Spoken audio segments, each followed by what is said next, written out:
Standing up to my knees in Charlie's water, he's really not a fan of that at all. So now that I've really fired him up, good luck with that, Chris.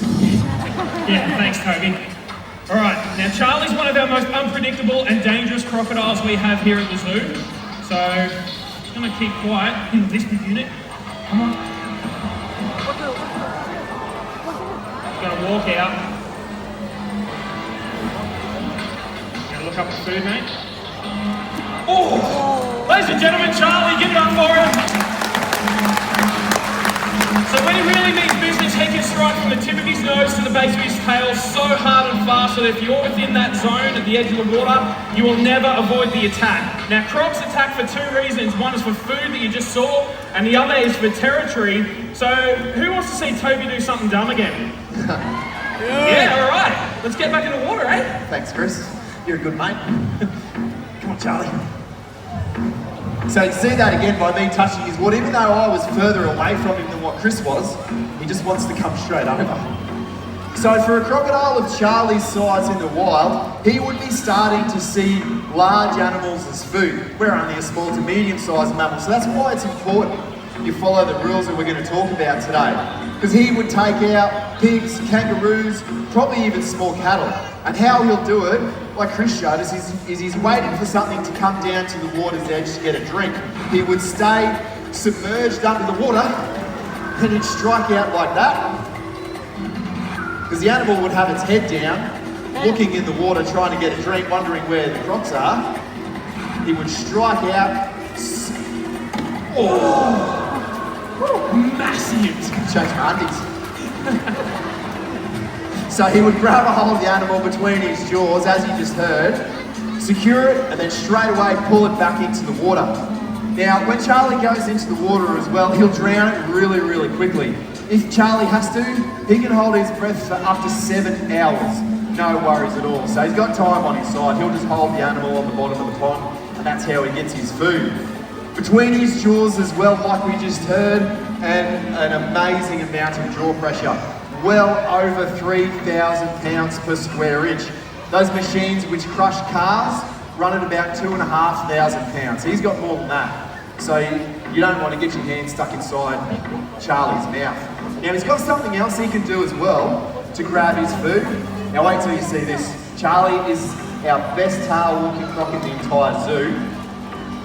Now this is something that they use particularly when they're really small. When crocs first hatch out, they're only about 15 or so centimetres long, and they'll use this tail walk to grab animals from reeds and trees overhanging the water. You can imagine a crocodile that's only 15 centimetres, pretty much everything is going to eat it.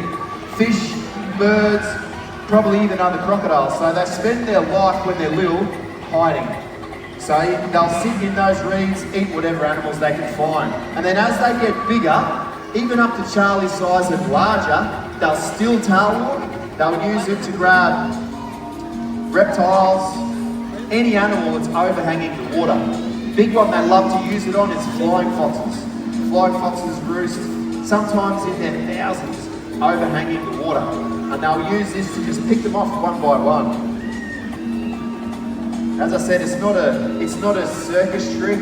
It's not something that we've really trained him to do. It's just something that he knows how to do because it's just built into him. I think he's looking up your shorts, Toby. Nothing but disappointment up there, Chris. Joke's on him. So this clear water as well is great for seeing exactly how they do it. So you can see right now, he's got particularly his back feet, he's got them on the bottom of the pond. Now they're fully webbed. He'll use them to push off the bottom of the pond. And he'll also use his tail. Now his tail, that's where he gets his power from. All it is just muscle. He's also sitting with only a very, very small amount of his body above the water. You can see there, if you saw that from, 300, 400, 500 meters away, sitting in the middle of a river, you would just think it was a stick or a log or something in the water. You wouldn't really. Oh, here we go. You wouldn't know it's a croc.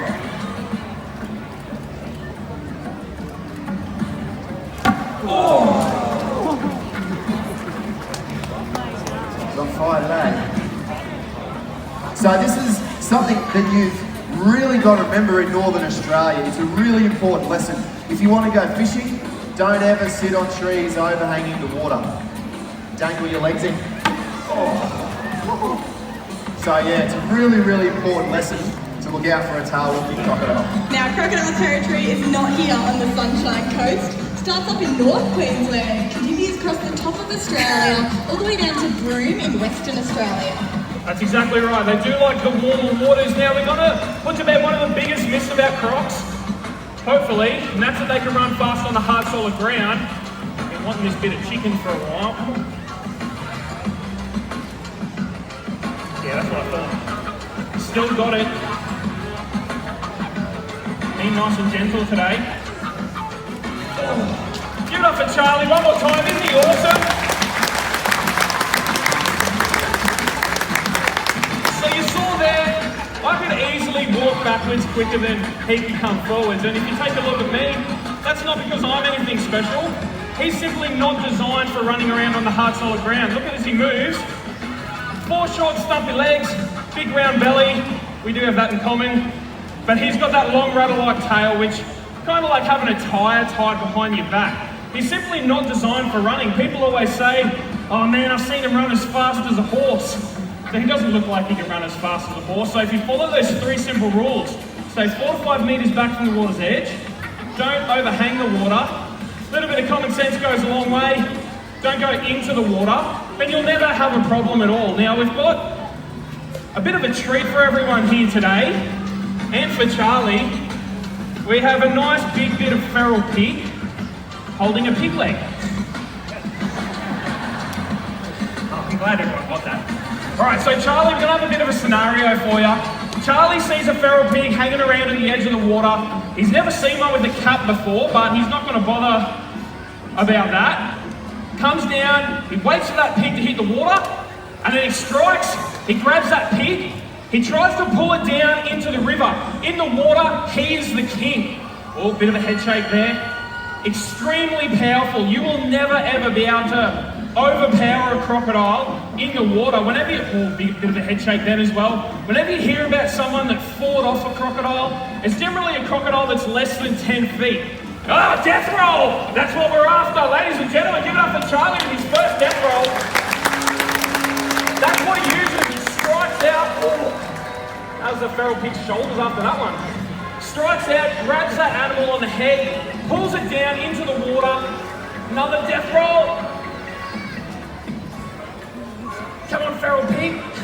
Yeah, slowly. Yeah, give it up for him again. How awesome was that?